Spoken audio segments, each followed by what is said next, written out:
You're listening to the Adventure Sports Podcast. Thanks for adventuring with us as we discover what incredible athletes and outdoor enthusiasts are doing all over the world. Hello, everyone, and welcome to the Adventure Sports Podcast. This is Caleb. It's been a little while since we've done a revisited episode, but we've decided to start bringing them back for you. And I thought I'd start off with this one for one simple reason, and that is it's really hot outside. At least it was for me today in Colorado. Must have been pushing 100 degrees, if not well above 100 degrees. After my day job today, I got in the car. It was blistering hot. I turned on the AC, I rolled down the windows, and it was still blistering hot. No relief. So, I thought today would be an excellent day to talk about an adventure sport which isn't often featured on the show, and that is spearfishing. In this episode, Mason interviews Roger Moore, who shares his favorite spearfishing stories. And you know, spearfishing is a little bit different. It's not like other forms of fishing where you're sitting on the edge of a pond just waiting for the bobber to go down, or even fly fishing for that matter, where though a little bit more active, you're still removed from the fish in the sense that you're not in the water with them. Not so with spearfishing. You can ask my brother Daniel, who has recently taken that up as his most recent hobby. It is a fully immersive experience. You're in the water with the fish, hunting the fish. Hopefully the fish aren't hunting you. And that environment, that mode of adventure, is what Roger Moore is sharing with us today. I hope you enjoy the episode. Here's Mason. All right, folks, welcome to the Adventure Sports Podcast. Today we're talking about something new. We don't often feature hunting and fishing. Telling those stories, but you know what? Today's almost a little bit of both. Roger, what do you consider spearfishing more of, hunting or fishing? It's kind of both to me. That's a good question. I would first answer would be a lot of swimming in cold water, but I think probably hunting would be a little bit different. Man, I guess it's a hybrid because you are definitely down there to get some fish, but you're really getting in the water to find them.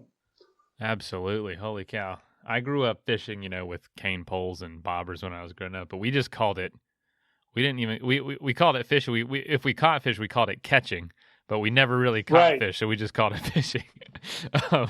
Well, tell us, where are you coming from today? Where's home for you? So I live in Marina del Rey, which is about 2 or 3 miles above the airport in Los Angeles.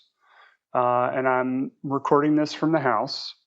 And I spearfish either in Palos Verde or Malibu, which are both ends of the Santa Monica Bay, or I go out to the Channel Islands whenever I can get a ride on a boat. How is that area for spearfishing? I think it's wonderful. The world record white sea bass was taken up in Malibu several years ago by one of my fellow Fathomiers. I'm in a dive club, and Bill Ernst took that fish, and it was a 93-pound white sea bass, which is just ungodly big. I've never seen anything close to that in the water, but he got it up there. He has led a huge disinformation campaign to keep the spot secret. I think Bill would be laughing if he heard me say that right now, but it was definitely there. And then Palos Verde is also a wonderful spot to spearfish. When you're doing most of your spearfishing, you are looking for reef, unless you're swimming after halibut, which tend to be a little bit more sandy. You can go out and swim over the sand, or say where the eelgrass touches the sand, and you would wait till you see one. They tend to burrow in and are a little bit hard to see. And then you see one and you go down and you shoot it. Most of our fish I would put them in the harder to find category, except for the calico, which is a smaller bass. And those seem to bolt really quick when they see you. They've got good reactions, but most of them, the difficulty is more finding them than shooting them. And calico, it would be the reverse, where they're everywhere although it's a little harder to find one 14 inches or longer now since they raised the size limit from 12. But they're fun. So you don't really have a second chance there either. No, you see them, and another club member, Renee Rojas, said the key to shooting your calico is to fire as soon as you see them. It's a little more complicated than that, but man, it is a lot of fun. So the reason we're talking to you is because it's so active. It's so much movement and, like you said, hunting and searching involved with this sport. How did you get into it? Can you share a story, like what got you into this, and how did your first time or first few times going out go for you? Yeah, so how I got into it, I was reading Outside Magazine, and I read an article, and it was about spearfishing down in the Gulf. I grew up in New Orleans, and I was out here in California when I read that. And I thought, oh my God, that sounds amazing. They were out there and they were spearfishing. But then I went and reread the article a couple of years ago, Mason, and it was terrible. I mean, they sat there and they were talking about sharks that they had to shoot because it had come in on their fish, shallow water blackout, where the guy has blacked out. He's got weights on, so he's sinking. He's down at 50 or 75 feet, and his buddy goes down to rescue him, and he can't get to him quick enough, so he fires his spear gun, and it goes through the guy's fin, and he pulls him up, and they're so happy, and he tells the guy, I was aiming at your thigh. I missed the shot. You barely made it. So, my word. All the things you would never want to happen actually got me into it. After doing that, I found a spearfishing club that I eventually joined, the Los Angeles Fathomiers. And I found a guy, his name is Ed Glass, and he took me down to PV, and we went in the water at Lanata Cove. I had some dive gear from when I was doing tank diving. This is all breath hold, by the way, when we're talking about spearfishing. And I immediately went into the surf, and I had a good time. I probably don't think I went more than into the kelp, say maybe 50 feet, and bumped around there for a while. And on the way back in, I got rolled so hard, I lost my weight belt, which back then weights were probably $1 a pound. Now I think they run $5. So somewhere down there is a treasure of weight that somebody's going to find one day, or maybe they did already. Holy cow. So that's there's so much that goes into this sport and learning about it. There's so many different types of ways to interact, from the spear you use to the depth of the water to, like you said, you're literally holding your breath. You're free diving in a lot of places. Which aspect or what kind of along that spectrum have you found to be kind of your favorite style? Breath hold diving is essential. Occasionally we would throw on tanks at the end of a day and dive for rockfish, which you go down there and shoot those a little bit deeper. But for the most part, we are hunting in the kelp. I love hunting for white sea bass, and they are typically in the springtime. For the most part, the majority of them, I think they come in on an upcoming 67 degree temperature. So as the water warms up to 67 degrees, they start coming into the kelp to, 57, 58. 67 is pretty hot for here. But as they start coming into the kelp, that is when you start to hunt them.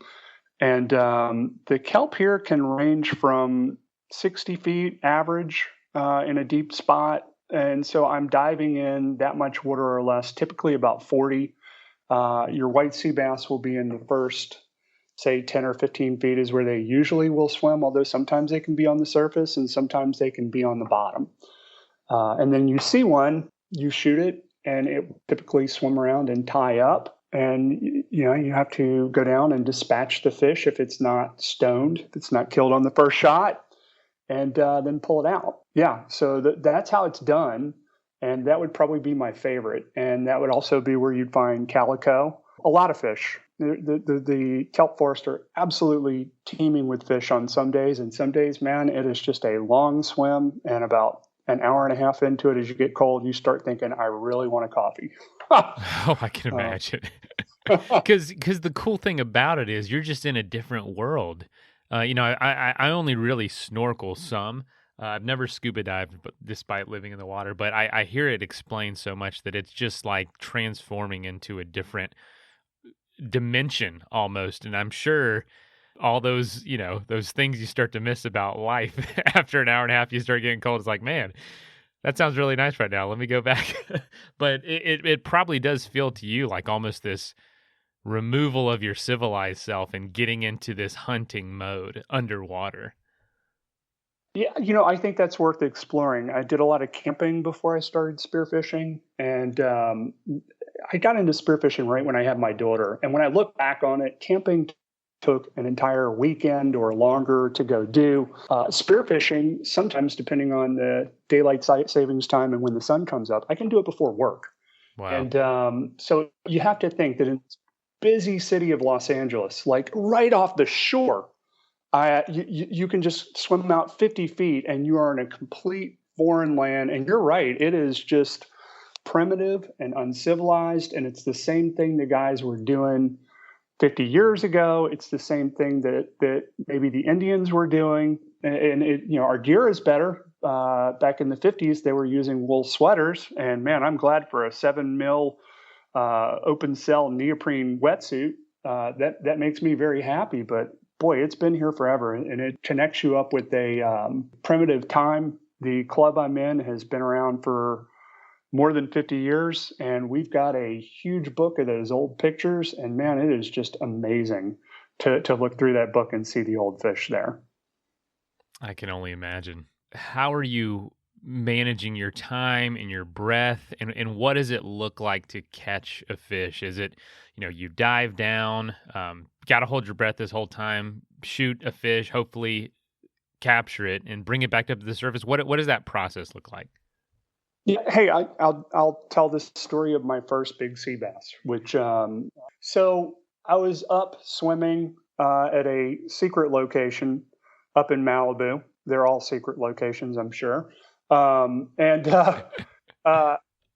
don't want to give away your spots, but I was swimming on the kelp, and normally the sea bass will be up in where the current is entering the kelp. And I was on the inside of the bed, meaning closest to shore, which is a little bit, normally you'll see more of them on the outside, but my buddy was swimming up on that side.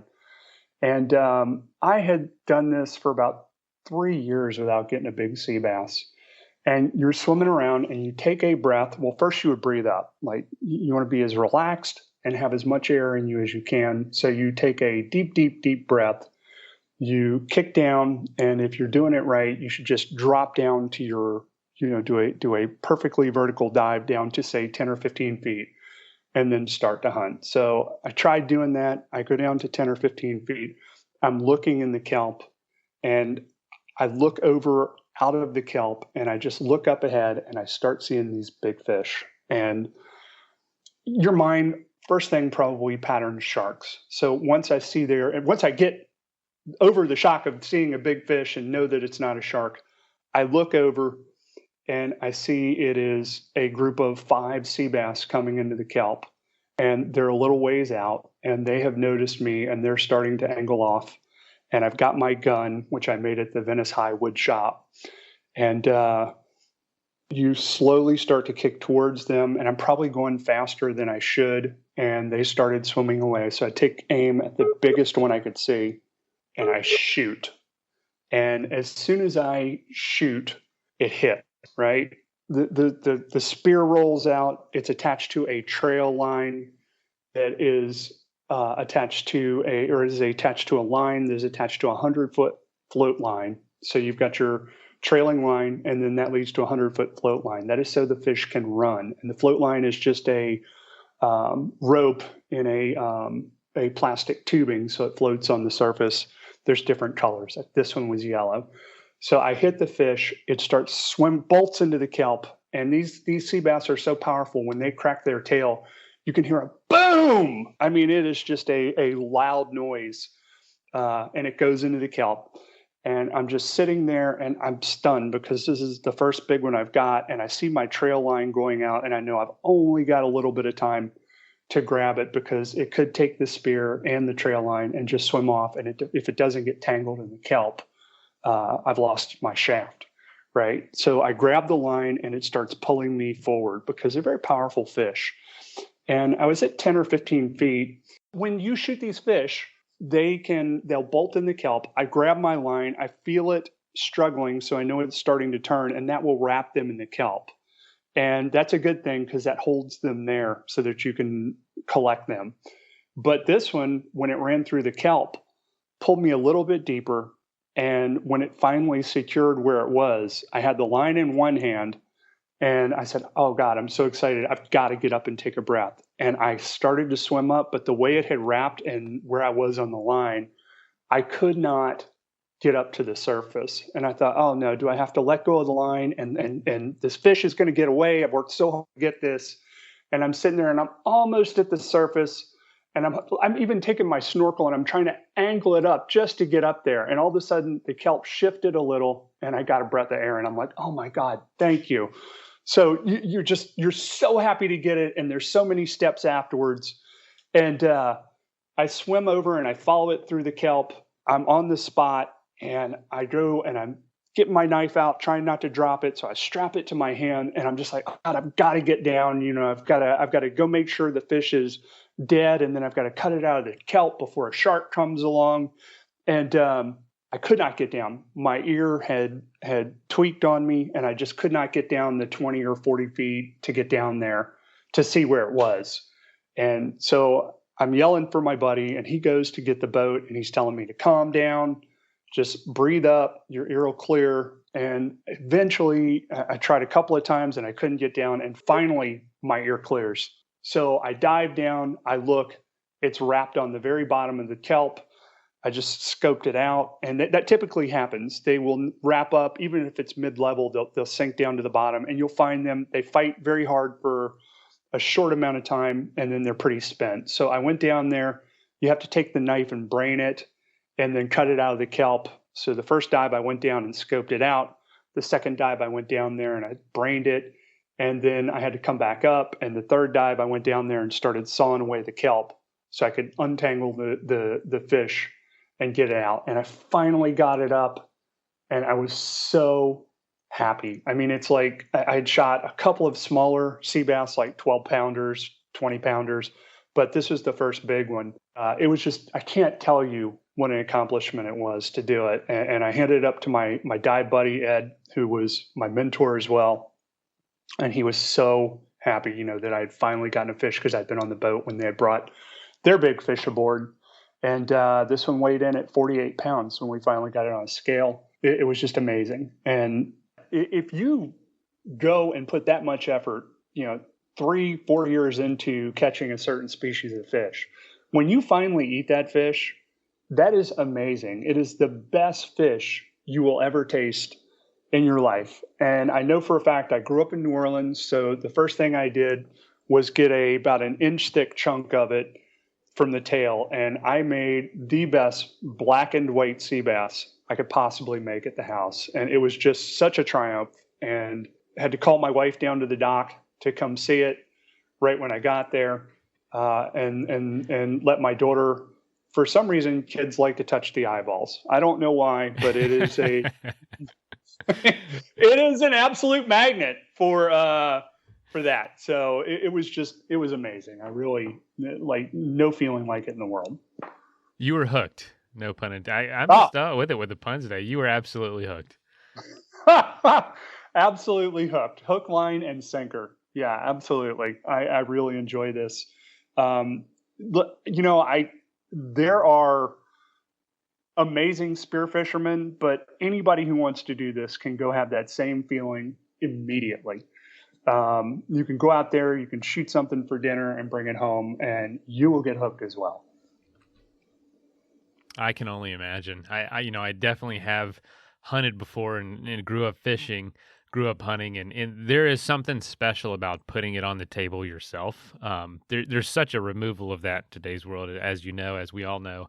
But when you're able to tap into those instinctual feelings and those instinctual needs, there is something pretty special about it. So speaking of which, for folks that are interested, what is the basic investment you would need to kind of get started, or the basic things you would need? I was going to say that for later, but you mentioned it.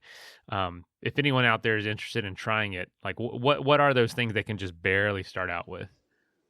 Right. So I would say, obviously, you need a spear gun. I would start with a smaller gun. Don't make the mistake of trying to hunt monster fish for years. Go and get a gun. If you were here, I'd say, man, shoot some calico, shoot some sheephead with a gun. You need a wetsuit, mask, snorkel. You're going to have a weight belt, fins. Man, I think that should start you off, right? And then probably some sort of trail line as well that I was talking about, the rope encased in the plastic tubing. But you can buy it secondhand on eBay. You can go to a dive shop and they're going to help you get into it. I like to think anytime I start a new sport, it's going to cost $1,000. I would borrow gear if I could the first time, or rent gear just to make sure it is for you. Some people really enjoy that. Some people get terrified the second they get in there, and we have a lot of bad viz in California. I mean, I've been in viz where I couldn't stick my arm out and see my hand sometimes. So, and on those days, man, if you're with real Spearos, they get in there and they hunt it anyway.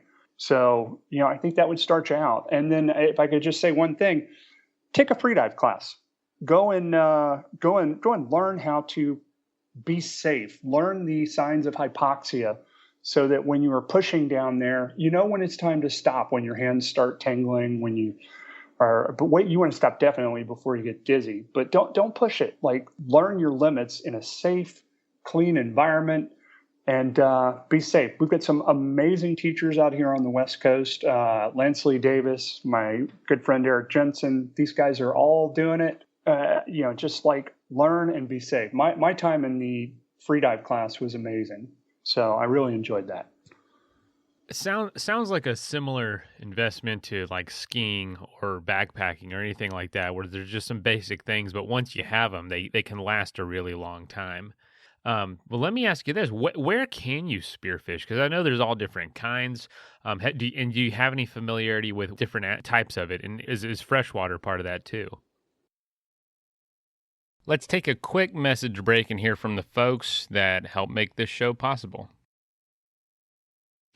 Hey friends, let's talk about chewing gum for a moment. Nathan and Sons asked that I run this ad for them, and my first thought was, if this isn't really healthy, good stuff, I don't want to do it. I'd had their gum already, and I found it kind of unique and fresh, but I wanted to make sure that it was a product that I could stand behind. So I looked into it, I looked at all their ingredients, I looked at the product, and actually I'm very impressed. It's quickly apparent that this isn't regular gum. This is remineralizing gum. That's a mouthful. You brush your teeth in the morning and at night, but after lunch there's this gap where most of us do nothing for our teeth. Underbrush is made for that moment. You chew it for 5 or 10 minutes, then spit it out and move on. Or, of course, you can keep chewing it. I mean, it's good gum. It's made with hydroxyapatite. It's the same mineral that your enamel is made from. And natural saps. This is a cool part, like mastic and spruce. So it has this firmer, really satisfying chew. They actually make it themselves from scratch. The company is only a few years old, and the team is literally making, packing, and shipping gum every day. So if you want a simple daily upgrade for your teeth, check out Underbrush from Nathan and Sons. Hey, a brief coming-of-age story. When I was 17, my mom and dad and my sister and I decided to do an extended family road trip. We made it as far south as Carlsbad, as far west as Sequoia National Park and Yosemite National Parks. We made it as far north as Glacier National Park. But there, I split off from the family. They went home, and I went to Seattle. I met my friend Jason. He and I traveled all the way across Canada, down the eastern seaboard in a 1968 Volkswagen, and we camped in a tent the whole way across the North American continent. I came back changed. In many ways, I left home a boy and returned home a man. It was life-impacting. We didn't fly over the North American continent. We traveled through it. If you would like to connect the dots of this continent, then today's sponsor is here to help. I'm talking about Outdoorsy, of course.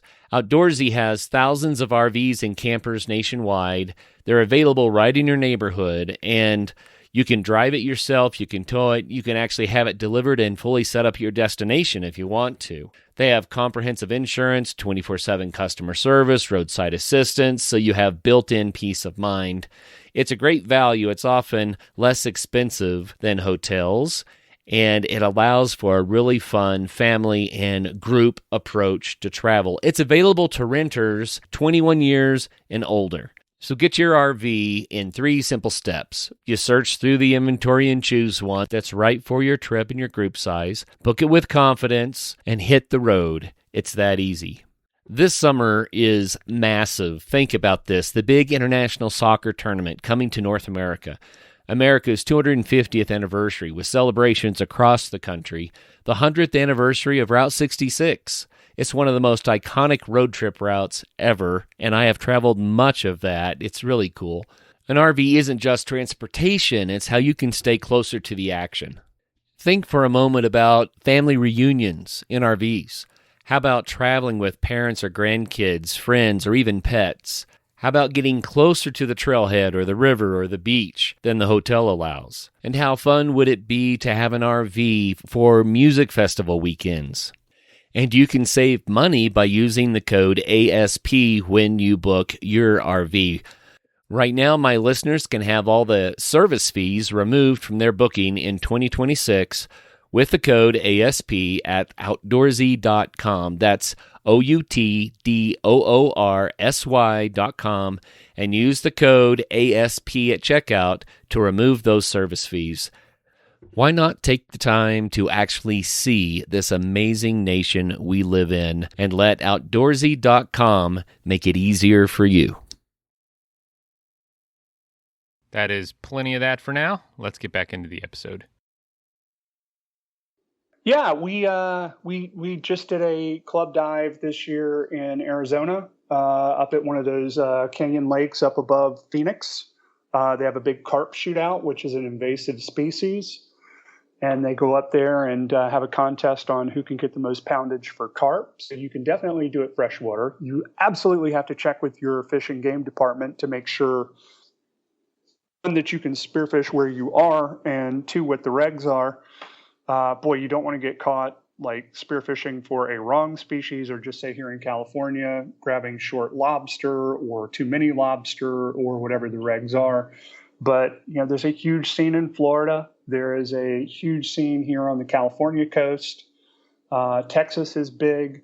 Texas, you kind of have to get a little further offshore to go out to the oil rigs. That would be a bucket trip for me. I'd love to do that. But yeah, it's anywhere you have a coast, and then in certain bodies of water. And like I said, man, just check the regs, because you don't want to get into trouble or take a fish you're not supposed to.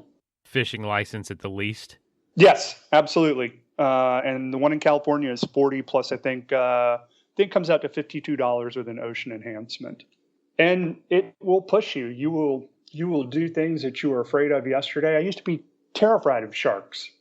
And now I think you just don't think about them as much. And in some cases, the sharks look beautiful. There's a certain time in PV where the soup fin sharks come in and they breed, and you're going out in the spring and you're looking for just, say, sea bass. And it's not just PV, they breed all over, but you swim out and you see, say, 1 shark, and then 3 sharks, and then 5 sharks. And then you're looking down and you're in like 15, 20 feet of water, and you look down and, man, there is a whole carpet of sharks swimming around below you. And they are so intent on breeding, they don't even acknowledge you. And I know guys who swam down and touched them, which I think is a little bit on the dumb side. But you just get out there and you're like, oh my God, what am I going to do if I shoot a fish?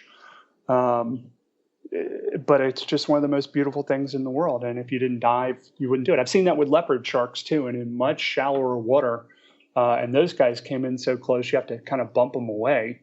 But they just they're not paying attention to you. You get this big 6-7 foot shark swimming, and you're in like chest high water, and you're like, oh my God, it scares you to death because it's a little bit murky.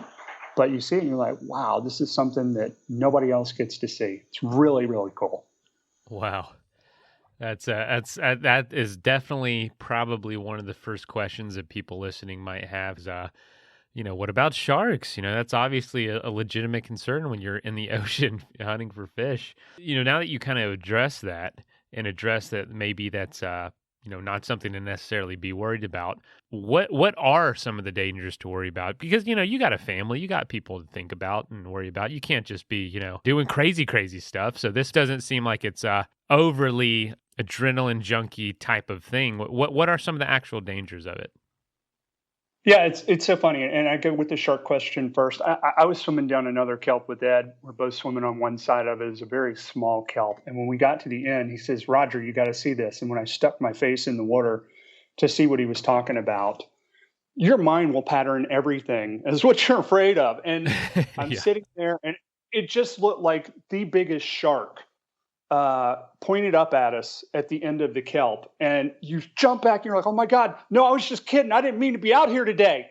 And I look down, and it is a mula, which is I don't know if you know what this fish is, but it is basically, if you're looking at any fish, it would be the front of it.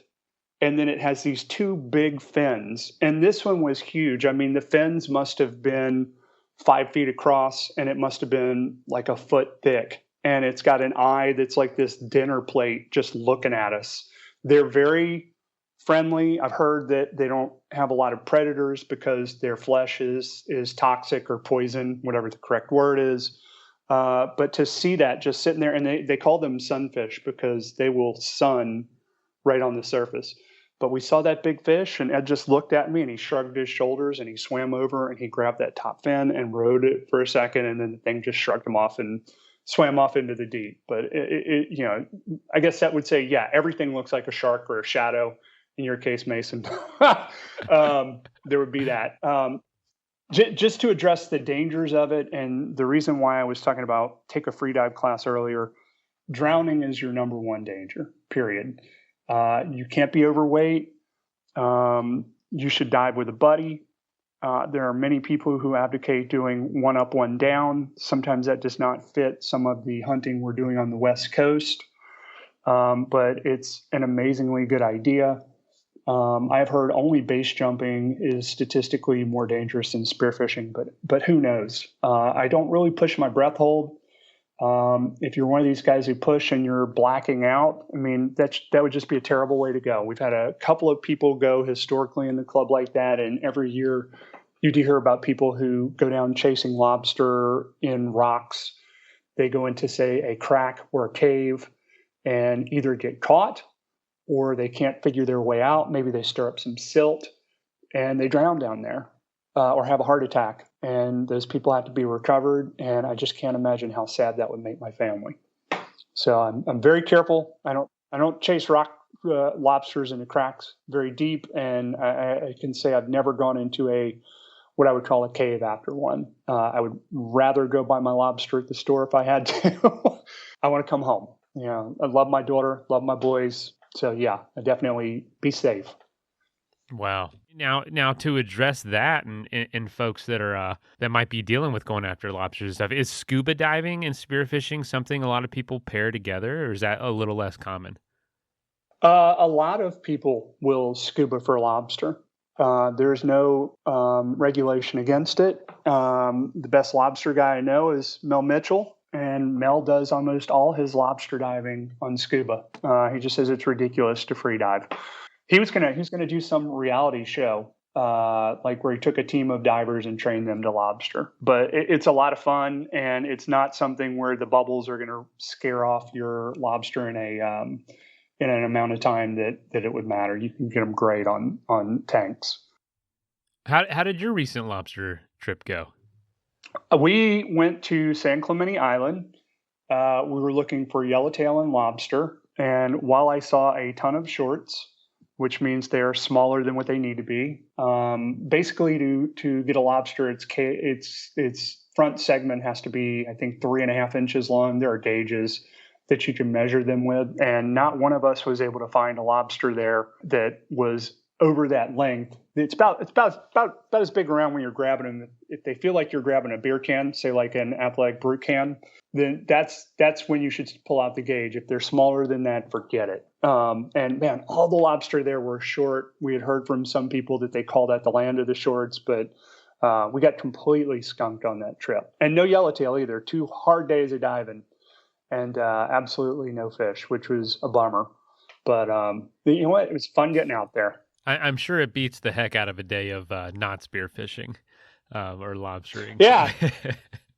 Yeah, that's what I say. I say cold water, drowning, sharks. At least I was out on the water, man. It's just amazing. Absolutely. Hey, thanks for the Athletic Brewing plug too. Well, take us through. I would love to tell some stories. Those are, a lot of times we don't go into these like, hey, the background of a sport because it's a sport we talk about a lot, like through hiking, for instance. So we'll jump right into stories from people just because, a lot of people there's so many more people familiar with that sport. But with a new sport like this that we really don't, feature much, it's so cool to get this kind of expert insider look at how to get into it, what it takes, where you can do it. And so now I'd love to ask you some stories. What has been one of your favorite catches or favorite experiences out there? I know you told me about a bait ball one time that was a pretty incredible story. I'd love to hear that one, but I wanted to give you a chance too if you've ever had a favorite catch. Yeah, so my favorite catch would be swimming through the edge of the kelp a long time ago out on Paul Zylstra's boat. And I was down in PV, and I had spent an hour and a half hunting through the kelp, and we were looking for sea bass and hadn't seen anything. And when I came in, I looked, and the kelp was kind of flowing outwards. And man, you look down a stalk, and sometimes you will see fish hiding in the shadow of the kelp, waiting to ambush another fish. And I looked down there, and I could see a couple of calico. And these fish have to be about 14 inches. Man, I think they get like 24 inches long. And this one looked like a monster. I mean, when you see it, you could mistake it for a small sea bass in size. And I had a little Euro gun there. So it's a little pipe gun instead of a big wooden gun. And I sighted down and I shot that fish and I pulled it up and it was huge. It was my biggest calico I've shot. It was 8 pounds. And I got it over to the side. And I was so new to spearfishing at that point. Byron, another guy on the boat, takes the fish from me. And I said, man, I saw another one that looked big too. I'm going to go get that. And he just looked at me like I was crazy because I didn't even understand that, like, I was never going to get another shot at it. But it was a beautiful fish. It was 8 pounds. A lot of the ones that I shoot are, way smaller than that, like in the 3 pound range. And I took it home and my mom was in town. She just flew in that evening and we put it on my grill and smoked it. And it was just amazing. So I guess I'd argue it's probably not the size of the fish that makes the best stories.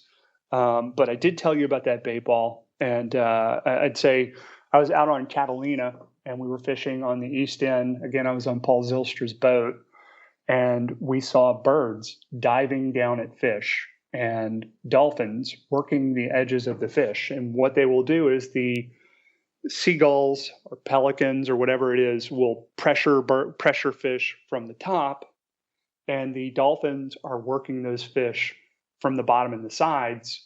And then yellowtail, so it's a jackfish, but the yellowtail will often work that from the bottom. And they're trying to, these fish, when they're getting eaten, these were mackerel, have a tendency to clump up, and they use the safety in numbers theory, which basically is it's better for you to eat my buddy than me. And so we saw a bait ball. We're on his boat. He starts racing over there, and one by one, as we're getting close to the bait ball, the diver jumps into the water. And I think I was the last guy or second to last guy. But I jumped in and I could see some mackerel and they scattered, and I could see these big white-side Pacific white-side dolphin just kind of circling around, and they move off. And I thought, well, you know what? Like, I didn't make it. That's okay. It's relaxing. I'll just hang out. He'll come get me in a few minutes. And I'm just sitting there waiting. And all of a sudden, the mackerel start coming back in on me. And these bait balls really, really move long distances. And this had moved away and they had moved back. And then they were swarming around me for protection. And it was a hot day out there at Catalina. I had on a 5 mil wetsuit and I had the bottom open. And I started seeing those dolphins circle again. And let me tell you something, Mason. Everybody thinks dolphins are cute. Not when they're hunting, man. And they're sitting there and you can see their eyes and they're looking at you and they're kind of nervous about coming in. And I'm just sitting there surrounded. The mackerel are squirming up under my arms. They're squirming up into my wetsuit. And all of a sudden, the dolphin just start rushing in, snapping at these things just right beside me, coming over my shoulder, just rocketing over. And it's just blood and scales just exploding in the water. And it is just game on. And I'm in the middle of this really active bait ball. And I don't know how long that went on. I mean, it felt like a minute, but it could have been 10, 15 seconds. But it was the most amazing thing in the world. And then all of a sudden, the mackerel disperse because clearly I'm not cover. And the dolphins start moving off again. You see them in the distance and they're gone. And I'm picking mackerel out of my suit. And I took the last one and I held on to it and I had a pocket on my wetsuit. So I put it in the pocket and I got back and get on the boat and I'm telling the guys what happened. And they're like, no way. And I'm like, yeah, it was amazing. And when they said no way, I said, no, really, way. And I pulled that mackerel out and we took one little picture of me holding the mackerel up and then it went back overboard. And just imagine what kind of story he is telling on the fish podcast he is on, because that's a bad day. But it was just the most unbelievable thing I've ever seen. What's so cool about that is it's not even, it's almost peripheral to the sport itself. It's an experience that came from building in that framework of a love for spearfishing. We talk about it a lot on the show, like people's favorite stories a lot of times have nothing to do with the sport itself. It's just that the sport allowed them to be present for something really special or to meet someone really special or to change their life. And it sounds like spearfishing has provided that for you. It really has. I can't think of anything better than going down on a dive and seeing something spectacular, or you come up and you're completely out of breath and you come up off of, say, Catalina, and there are 500 cormorants flying over your head just as you come up. And it's just like, it's like catching that perfect sunrise or something, or just the best view in the world. But you're just like, this is for me. And it only happened because I made the effort to get out here. It only happened because I wanted to be out here and I'm diving. And it's just, you see things you will never get a chance to see. Wow. Just right off the road, right off the edge of the world on and jump in that water. It's a whole different world. That is too cool. It's somewhere as busy as LA, you can have those experiences in the wilderness. Well, I tell you what, you mentioned those oil rigs in Texas being a dream destination for you. Is there anywhere else in the world that's kind of like either well known or a place that you really want to go spearfish? I was born in Charlotte, North Carolina. I grew up in New Orleans. So I'd probably want to go up to North Carolina and just see what's out at the Outer Banks. I've heard the fishery is just amazing out there. So, I'd like to see that. I do like diving cold water in California. I think it's great. One of my bucket list items is to get to all the Channel Islands. I've spent a time at a little tiny 3-mile island called Santa Barbara Island. And I've spent a lot of time at Catalina. And I've gone down to San Clemente Island. That's where I just did the lobster trip. So it's now time to go to the northern Channel Islands. The sea bass aren't as big, but I want to see them. I want to dive them. The only thing that makes me nervous is San Miguel has that's the furthest out Channel Island to the north. And I want to dive it, but man, they have a huge seal population and they also have a rather large shark population. And when I say large, I'm talking about some of those big great whites, but it's a bucket list. I guess that's the one thing that would make me hesitate. Oh my gosh, I just love that's great whites. If it wasn't for great whites, I'd go check it out. But you're like, oh, I'd love to check out what's off the coast of North Carolina. I'm like, man, as someone that's a little bit terrified of the ocean, it's like it's crazy that's your your playground in a lot of ways. It's unreal. I love that. Yeah, that's too cool. We had Chris Lowe come in and talk to the club. I had seen him on Shark Week a couple of times, and he is a horn shark researcher at Cal State Long Beach. And he also is the great white expert when there is an attack. And man, you have never seen a group of guys sitting around. We meet at a round table pizza down there in Torrance. And you have never seen guys just paying more rapt attention to this man's talk on great whites and fish. And several of the guys in the club have run into them spearfishing. And he is just sitting there talking about how the great white recovery was completely based on getting rid of gill netting, which is a great thing all around, and outlawing the killing of seals, which happened, God, a long time ago, like 80s maybe. But as our seal population has risen, you can see about a 10-year right behind it, the sharks are getting bigger and there's more sharks around. And he said, so, right now I think we're at carrying capacity, and in 10 years, you're going to see a lot more sharks. And he says, that's really great unless you're a marine mammal. And I thought, dude, every guy in this room spends their weekend being a marine mammal. Right. You are a marine mammal. Oh, yeah, my gosh. it's just, it's terrifying, but you get used to the fact that they're out there, and it doesn't seem like it's as much of an issue as people would think. I'm not lowering the danger, but that's just the way we look at it.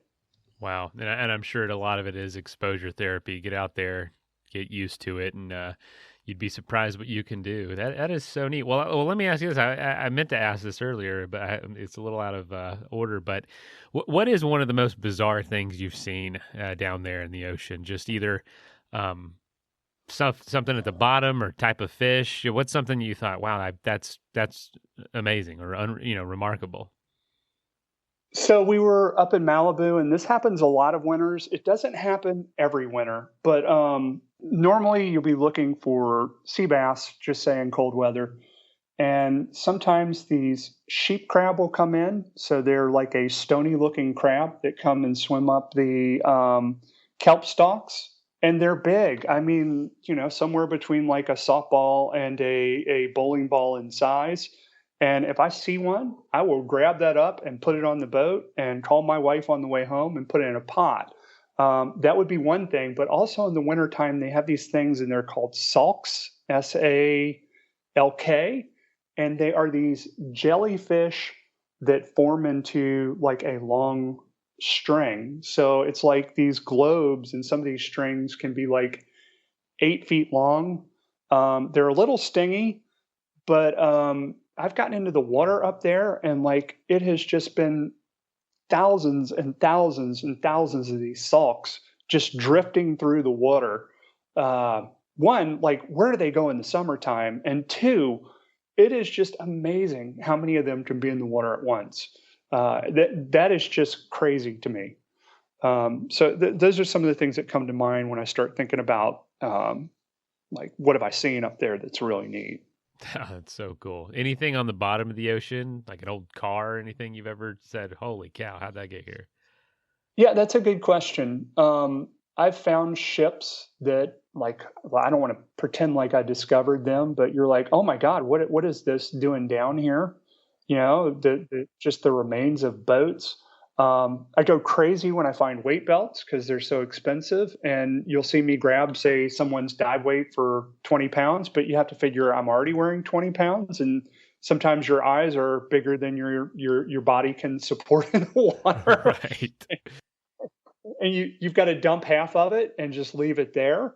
God, I'm trying to think. Love it when I find spear shafts of my own, that someone has left down, and a cross down at one point that I found. I'm sure that just denotes someone died down there, but you feel a certain sense of reverence. I assume it was a drowning.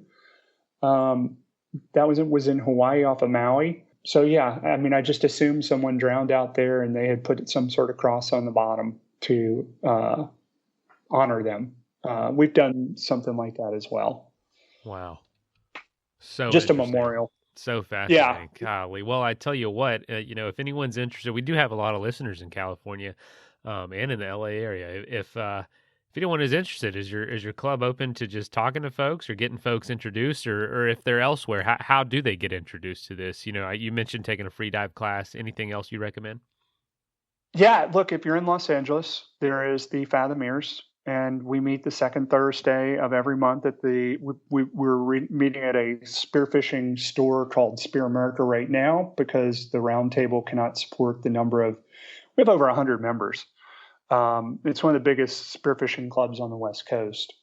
And they can either come to, they can get on the website, which is fathomiers.net, and they can meet the people. And you can come in if you want to join the club. You just come to a couple of competitions, you come to a couple of meetings, and then you do a little service to help out the club. But it is an incredible place to pick the brains of people who are doing this forever.